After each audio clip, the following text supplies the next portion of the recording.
Chinese and U.S. officials are meeting in Washington for annual talks. Yes, two of the world's biggest economic and strategic competitors sitting across the table from one another.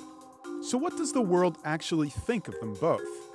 A survey of 40 countries by the Pew Research Center asked that very question. Remember how during the Great Recession, many people said the U.S. was losing out to China as an economic superpower?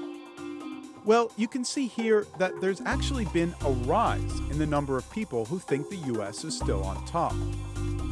Take a look at India in particular, a country being courted by the U.S. and China as a major trading partner. It's seen the biggest gain in people who think the U.S. is the top economy. But it's not all bad news for China. When it comes to superpower status, most surveyed said China will replace the U.S. as the preeminent superpower, or that it already has.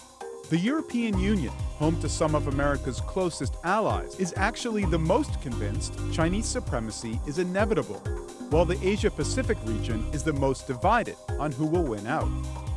China's overall favorability is growing across the world, but especially in Africa, where it's made big investments. So the race between China and America continues.